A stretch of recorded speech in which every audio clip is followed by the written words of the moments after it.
Hello friends, आपल्या सर्वांची आवडती मालिका तो ही रे माझा मिथवा या मालिकेच्या आजच्या रविवार 3 मेच्या एपिसोडमध्ये एकानंतर एक जबरदस्त ट्विस्ट आले आहेत.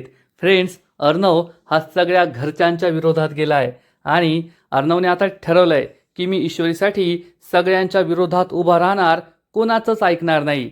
अर्णव ईश्वरीच्या नावाने एक नवीन बिझनेस लॉन्च करतोय, ईश्वरी फॅब्रिक्स. आणि ईश्वरी फॅब्रिकचा एक मोठा लॉन्च सोहळा होणार आहे, परंतु या लॉन्च सोहळ्याला आम्ही येणार नाही असं सगळ्या घरच्यांनी सांगितलं आहे. सगळ्या घरच्यांनी म्हणजे आजीने, अंजलीने आणि मामीने. आजीने एक अटसुद्धा ठेवली, तू ईश्वरी फॅब्रिक्स हे नाव बदल तरच आम्ही येऊ. ईश्वरीसुद्धा अर्णवला समजवण्याचा प्रयत्न करत होती, अर्णव सर नाव बदला. पण अर्णवने ठणकावून सांगितलं, मी कोणाच्या बापाचं ऐकत नसतो, मी हे नाव बदलणार नाहीये. आणि मग अर्णवने असा एक प्लॅन तयार केला आहे ज्यामुळे तो नावसुद्धा बदलणार नाही आणि सगळे घरचे या फंक्शनसाठी हजरसुद्धा राहतील. मग हे सगळं नेमकं घडलं तरी कसं, हे जाणून घेण्यासाठी हा व्हिडिओ शेवटपर्यंत नक्की पहा. फ्रेंड्स, आजच्या एपिसोडच्या सुरुवातीलाच झाल्या सगळ्या प्रकारामुळे अर्णव खूप चिडलेला असतो. ईश्वरी त्याच्यासाठी गारेगार सरबत घेऊन येते आणि म्हणते, अर्णव सर हे सरबत प्या आणि तुमचा राग शांत करा. तेवढ्यात राजेश तेथे येतो आणि त्यांचं बोलणं लपून ऐकू लागतो दरवाजाच्या आडून. आणि अर्णव चिडून म्हणतो, मिस इंदोर मला राग आलाय, चिडलोय मी. माझ्याकडे काय स्विच ऑन स्विच ऑफचं बटन नाही आहे की बंद करा राग कमी होईल, चालू करा राग वाढेल. ईश्वरी म्हणते, सर मला माहिती आहे तुमच्याकडे स्विच ऑन स्विच ऑफचं बटन नाही आहे, पण हे सरबत तर आहे ना, हे गारगार सरबत प्या आणि तुमचं डोकंसुद्धा गार होईल, थंडगार. तुमच्या डोक्यात जो ज्वालामुखी भडकलाय ना तो शांत होईल. राजेश या दोघांचं मस्त क्यूट रोमांस ऐकत असतो, पाहत असतो. अर्णव चिडून म्हणतो, मिस इंदोर तुला नाही म्हटलेलं कळत नाही का? ईश्वरी म्हणते, सर मी तुमच्यासाठी हे सरबत बनवलंय, तुम्हाला प्यावंच लागेल. अर्णव खूप चिडतो आणि म्हणतो, मी नाही पिणार. ईश्वरी म्हणते, कसं नाही पिणार, मी तुम्हाला कसं पाजते ना ते तुम्ही पाहाच. असं म्हणून ईश्वरी जबरदस्तीने अर्णवला हे सरबत पाजत असते. अर्णव म्हणतो, स्टॉप, दे माझ्याकडे.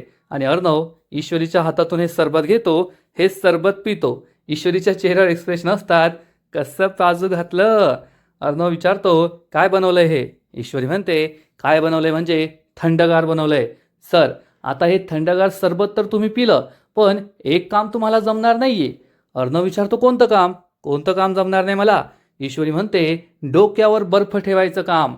अहो कितीही संकट आली, कितीही मनाविरुद्ध झालं ना तरी सुद्धा डोक्यावर बर्फ ठेवायचा असतो. असं भडकुचन सारखं भडकायचं नसतं. तुमचं नाव जे मी ठेवलंय ना भडकुचन, ते अगदी योग्य ठेवलंय. या दोघांचं हे लुटूपुटूचं भांडण पाहून राजेश मात्र एन्जॉय करत असतो, जसं आपण सगळे प्रेक्षक एन्जॉय करत असतो. अर्णव चिडून म्हणतो, मिस इंदोर खाली सगळे कसे वागले तू पाहिलंस ना, आणि मी भडकायचं नाही का?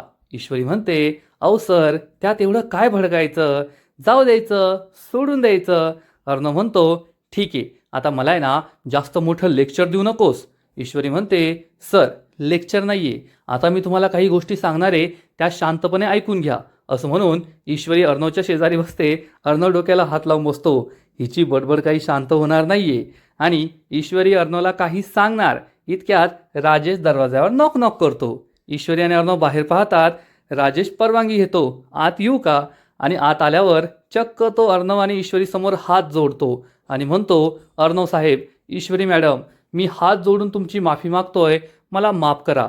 या दोघांना आश्चर्य वाटतं.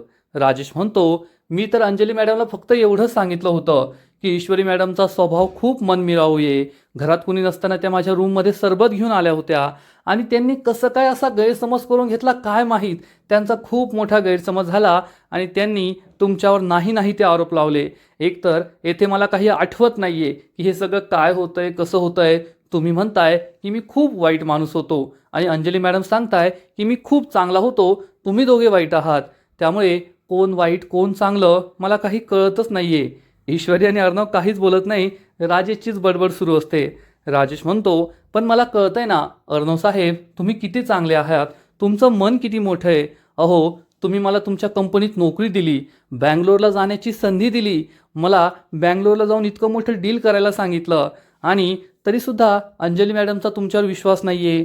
ईश्वरी मॅडम इतक्या चांगल्या आहे, माझी एवढी काळजी घेतात, मला लागेल तेव्हा चहा, जेवण, सरबत देतात, माझ्या रूममध्ये आणून देतात आणि त्यावरूनच अंजली मॅडम इतकं वाईट बोलल्या, मला खरंच खूप वाईट वाटतंय.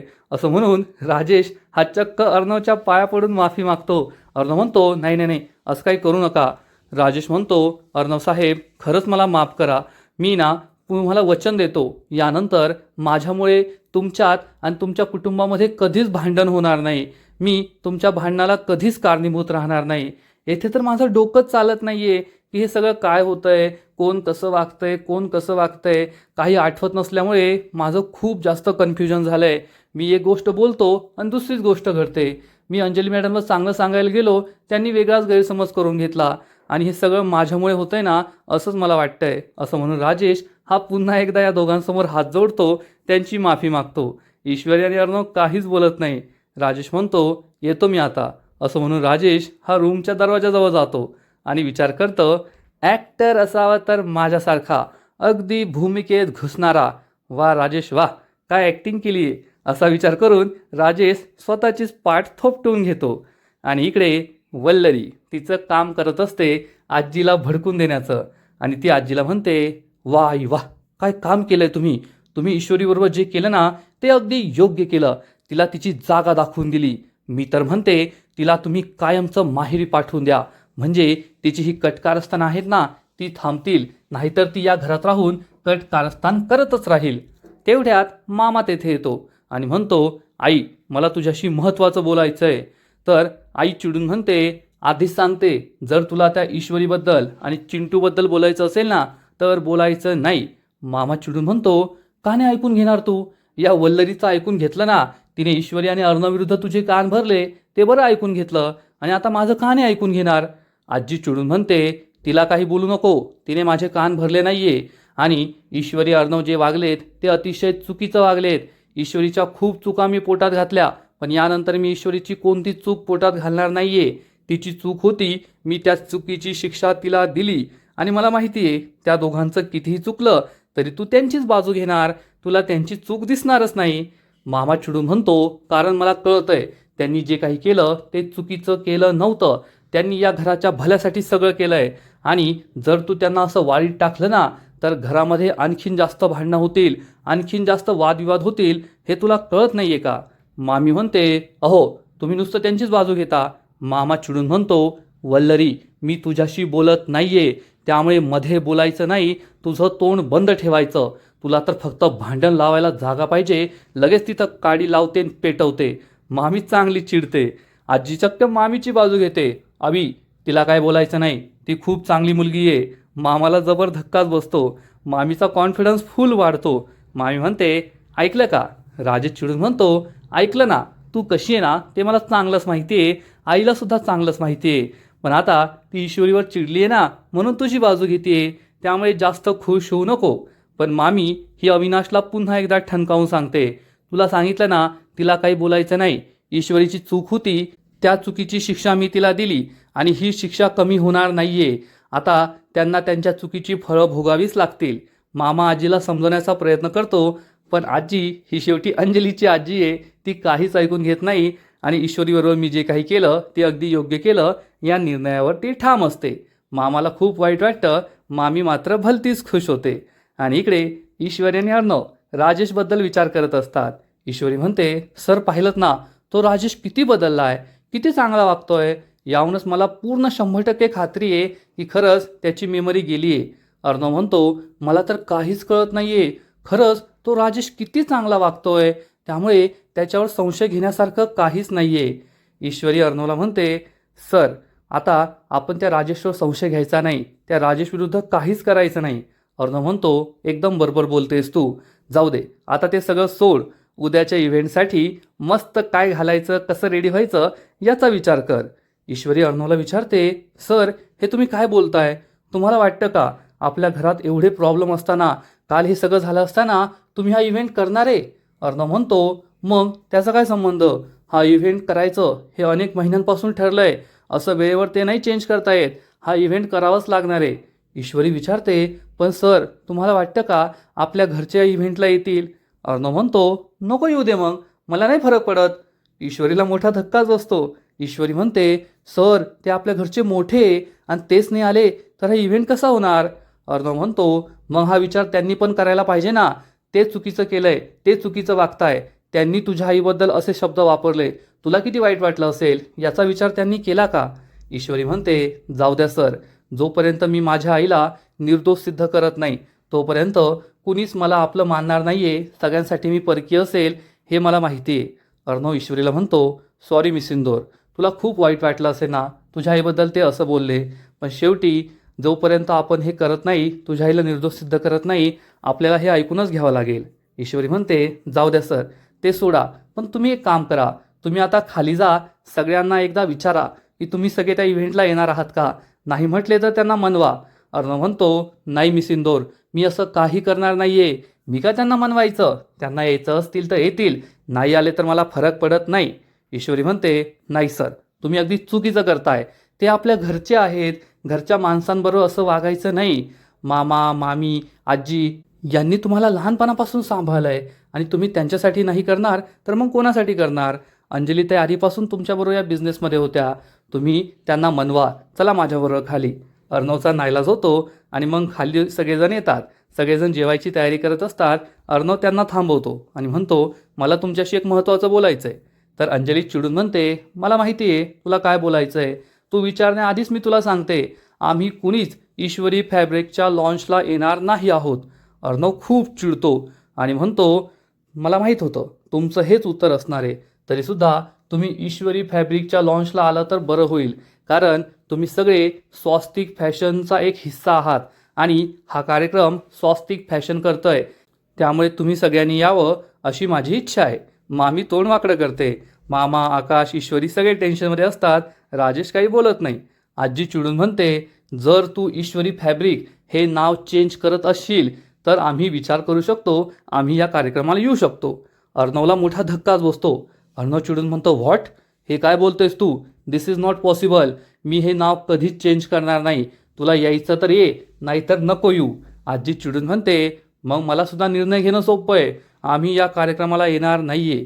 ईश्वरीला खूप वाईट वाटतं. आजीसुद्धा आता अंजलीसारखीच वागायला लागली आहे. अर्णव आणि ईश्वरी चिडतात. तर राजेश म्हणतो, आजी असं काय करताय, हा तर आपल्या घरचा कार्यक्रम आहे ना, मग आपण सगळ्यांनी जायलाच हवं ना. मामी चिडून म्हणते, ओ जावई बापू, तुम्हाला काही माहिती नाहीये, काय आठवत नाहीये, तुम्ही गप्प बसा. आणि हा अर्णव आपलं ऐकायला तयार नाहीये, ईश्वरी फॅब्रिक नाव चेंज करायला तयार नाहीये, मग आपण कशाला विचार करायचा, हो की नाही अर्णव. तुला आमचं पटत नाही, मग आम्हाला सुद्धा तुझं पटत नाही, आम्ही या कार्यक्रमाला येणार नाही. अर्णवचं एक भारी आहे, तो मामीकडे लक्षच देत नाही. मामी काही बोलली तरी तो जास्त मनावर घेत नाही. आणि मामी चिडून म्हणते, आणि आम्ही येणार नाहीये, पण ईश्वरीची फॅमिली तर येणार असेल ना, आता त्यांच्या मुलीच्या नावाने नवीन बिझनेस लॉन्च होतोय, मग ते तर येतीलच. आकाश खूप चिडतो. आकाशला मिरची लागते. आकाश म्हणतो, मॉम ते आले तर काय प्रॉब्लेम आहे, ते सुद्धा आपली फॅमिलीच आहेत ना, आपल्या फॅमिलीचा भाग आहे. वल्लरी चिडून म्हणते, ए तू गप्प बस, अजून ते तुझ्या सासरचे नाही झाली आहे, त्यांची एवढी बाजू घ्यायची गरज नाही आहे. आकाश म्हणतो, नाही झाली आहे तर उद्या होतील, मग त्यात तुला काय एवढा प्रॉब्लेम आहे. वल्लरी चिडून म्हणते, तरीच मला वाटलं माझा मुलगा अजून गुडघ्याला बाशिंग लावून पुढे का नाही आला. गप्प बस. आकाश खूप चिडतो. आजी म्हणते, बस झालं, आता मला या विषयावरून कोणताही वाद नकोय. अर्णव ईश्वरी फॅब्रिक हे बिझनेसचं नाव चेंज करायला तयार नाहीये, त्यामुळे माझा निर्णय झालाय, या विषयावर कोणतंही डिस्कशन नकोय. आम्ही कोणीच ईश्वरी फॅब्रिकच्या लॉन्चच्या कार्यक्रमाला येणार नाहीये. अर्णव खूप चिडतो. या सगळ्यांना सांगून समजावून काही फायदा नाहीये असा विचार करून अर्णव रागारागाने तेथून निघून जातो. आणि ईश्वरी ही सर सर म्हणत त्याच्या मागे मागे जाते. सगळे तेथेच असतात आणि राजेश मनातल्या मनात विचार करतो, झाला यांचा फॅमिली ड्रामा सुरू, एकदम बोरिंग फॅमिली ड्रामा, आता इथे थांबून काही मजा नाही, मी जातो माझ्या सावजकडे बँगलोरला मस्त मजा मारायला. असा विचार करून राजेश बँगलोरला जाण्याचा प्लॅन बनवतो. राजेश हा खरंच डेंजर आहे एवढं मात्र नक्की. इकडे ईश्वरी क्लाउड किचनमध्ये नमी ढमी आणि शुब्बू डुब्बू हे दोघे मस्तपैकी सापशिडी खेळत बसलेले असतात. त्यांना कसलंही टेन्शन नसतं. या दोघांचा एन्जॉय सुरू असतो. आणि नमी ढमी ही शुब्बूला म्हणते, ए शुब्बू लक्ष दे, हरतोय तू. तर शुब्बू तिला सांगतो, मी काय हरत नसतो, आज मी जिंकणार आहे. नमी म्हणते, अरे कसला जिंकतोय तू, तुला नुसता साप खातोय, पाय तू आता हरणार आहे. तर शुब्बू म्हणतो, अरे हार के जितने वाले को ही बाजीगर कहते हैं, आणि माझं नेहमी असंच असतं, मी हरता हरता जिंकत असतो. आजचा गेमसुद्धा मीच जिंकणार आणि त्यानंतर तुला आईस्क्रीमची ट्रीट देणार, हे तू लक्षात ठेव. नमी म्हणते, हो पाहूया ना कोण जिंकतंय. शुभू तुला माहिती आहे का, हा सापशिडीचा गेम आहे ना ईश्वरी घेऊन आली होती. कारण आमच्या ऑर्डर झाल्या ना मग आम्हाला वेळच असायचा, बोर व्हायचं, काय करायचं ते समजायचं नाही. मग आम्ही ही सापशिडी खेळत बसायचो. ईश्वरीचं जेव्हापासून लग्न झालंय ना आम्ही सापशिडी खेळलोच नव्हतो. मला तर विसरच पडला होता. बरं झालं तू ही शोधून काढली. तर शुभू हा लगेचच चक्क नम्रताचा हात पकडतो आणि म्हणतो, ए नमे, तुला आठवतंय का आपल्या इंदोरच्या घरी जेव्हा उन्हाळ्याची सुट्टी असायची, आपण तासन तास तुमच्या घरच्या अंगणात मस्त उन्हाळ्याचे खेळ खेळत बसायचो, किती भारी वाटायचं ना.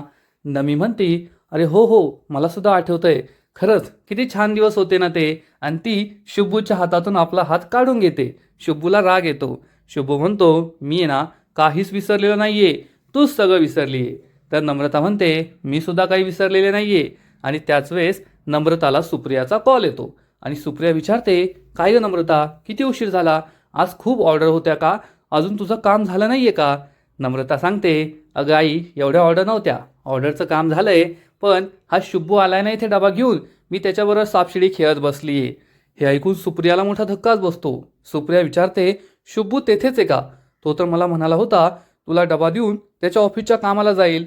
तर नम्रता सांगते, हो जाणार होता, पण त्याचं ऑफिसचं काम कॅन्सल झालं ना, त्यामुळे तो येथेच थांबलाय. आम्ही आता मस्त खेळतोय, थोड्या वेळात येऊ घरी. आणि आज शुभू लगेच तिला म्हणतो, आपल्याला आईस्क्रीम खायला जायचंय ते सांग. नम्रता सांगते, आणि हो, शुभू मला आईस्क्रीमची पार्टी देणार आहे, आम्ही आईस्क्रीम खाऊ आणि मग घरी येऊ. सुप्रियाला मोठा धक्काच बसतो. सुप्रिया म्हणते, हा शुभू सुद्धा कधी काय करेल माहीतच नाहीये, आणि जास्त वेळ लावू नको बरं का, नाहीतर उगच परत आकाशचा गैरसमज व्हायचा आणि त्यांना राग यायचा. तर नम्रता सांगते, नाही, असं काही होणार नाहीये, तू काळजी करू नको, आम्ही येतो थोड्याच वेळात. आणि तेवढ्यात शुभू हा 6 पाडतो आणि चक्क हा गेम जिंकतो.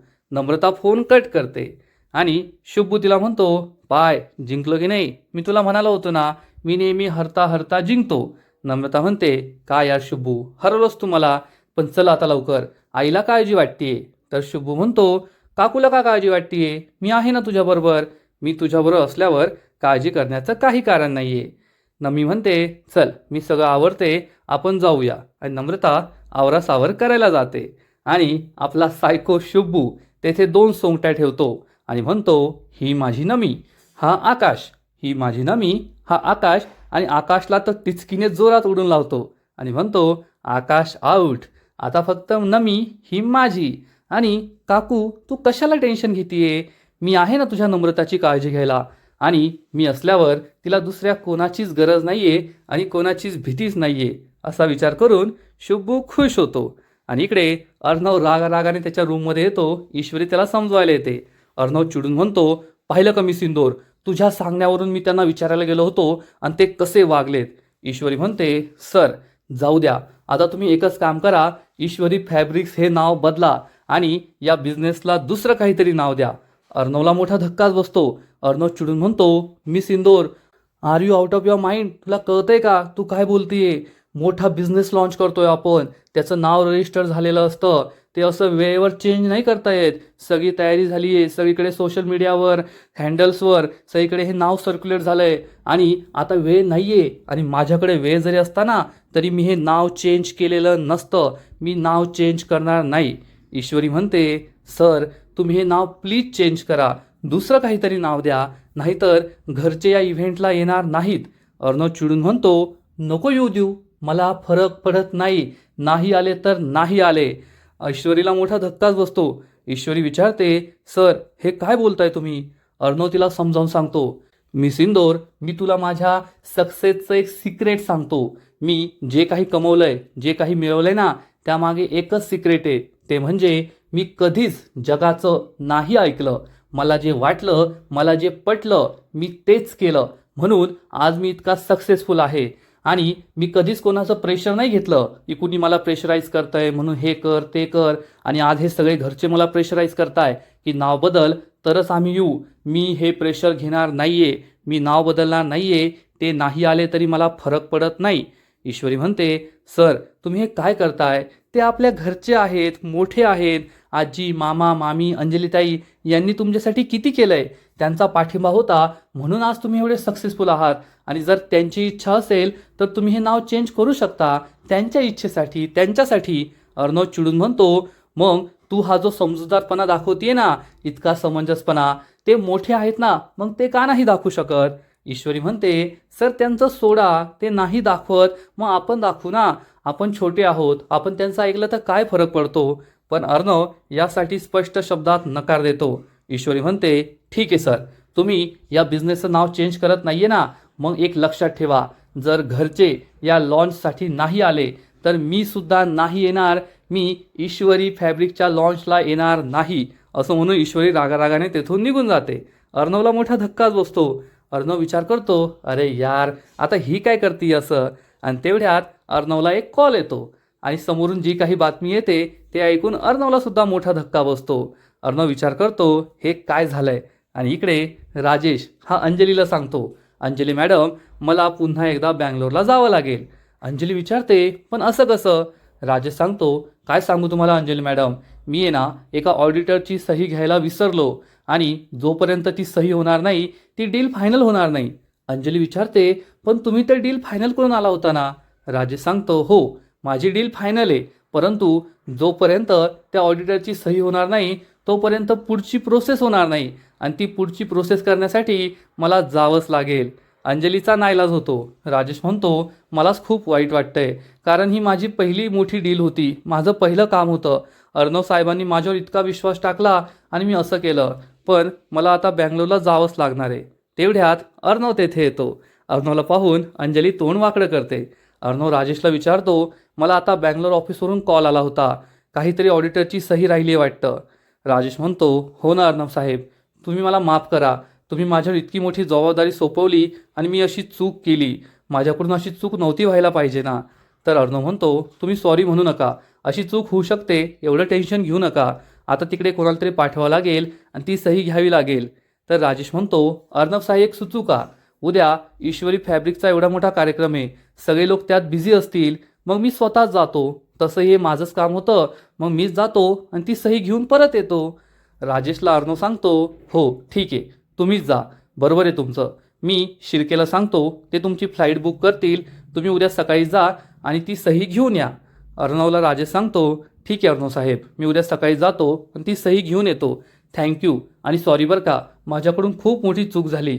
अर्णव म्हणतो, इट्स ओके आणि अर्णव तेथून निघून जातो. राजेश मात्र भलताच खुश होतो आणि मनातल्या मनात विचार करतो, वा रे चिंटुकल्या वा, आता तुझ्या पैशावर मस्त बँगलोरला जाऊन मजा मारतो, तसंही माझं सावज माझी वाटच पाहत असेल. राजेश हा पुन्हा एकदा त्याच्या गर्लफ्रेंडकडे जाणार आहे जी बँगलोरला आहे. राजेश खूप खुश असतो, म्हणजे अर्णवच्या पैशावर अर्णव जेवढी मजा करत नाही तेवढा राजेश त्याच्या पैशावर मजा मारतोय, एवढं मात्र खरं. आणि आजचा एपिसोड येथेच संपतो. फ्रेंड्स, तू ही रे माझा मितवा या मालिकेचा आजचा एपिसोड खरंच खूप भारी होता, खूप इंटरेस्टिंग होता. राजेशचे तर कारनामे सुरूच आहेत, पण आता ईश्वरी फॅब्रिक्स हे नाव अर्णव बदलणार का, तो घरच्यांची इच्छा पूर्ण करणार का, घरचे सगळे या लॉन्चच्या कार्यक्रमाला येतील का, हे पाहायला मजा येणार आहे. या मालिकेचा आजचा एपिसोड तर भारी होता, पण पुढील एपिसोड आणखीन भारी असणार आहे, आणखीन मोठा ट्विस्ट या मालिकेत येणार आहे. मग नेमकं घडणार तरी काय? तर फ्रेंड्स, तू ही रे माझा मितवा या मालिकेच्या पुढील एपिसोडमध्ये आपण पाहू की वल्लरी आणि मामा हे दोघे आजीजवळ जातील.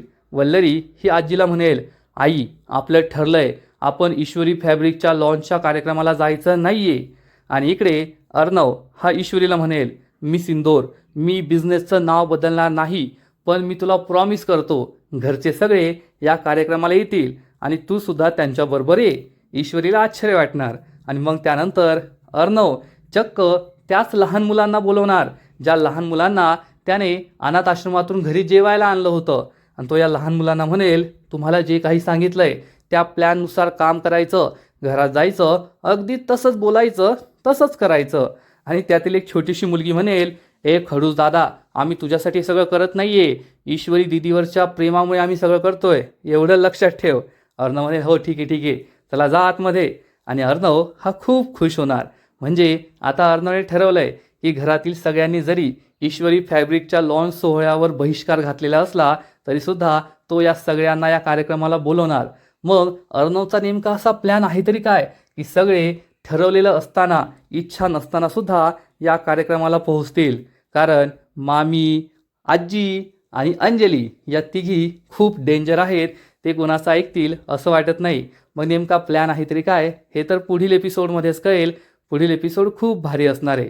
तर फ्रेंड्स, तुम्हाला सुद्धा तू ही रे माझा मितवा ही मालिका आवडते का? नक्कीच कमेंट करून सांगा. आणि या मालिकेचे असेच नवीन नवीन एपिसोड, नवीन नवीन अपडेट सर्वात आधी पाहण्यासाठी व्हिडिओला लाईक करा, शेअर करा, चॅनलला सबस्क्राईब करून बेल आयकॉनवर क्लिक करा. म्हणजे या मालिकेचे नवीन नवीन एपिसोड, नवीन नवीन अपडेट तुम्हाला सर्वात आधी पाहायला मिळतील. खूप खूप खूप धन्यवाद.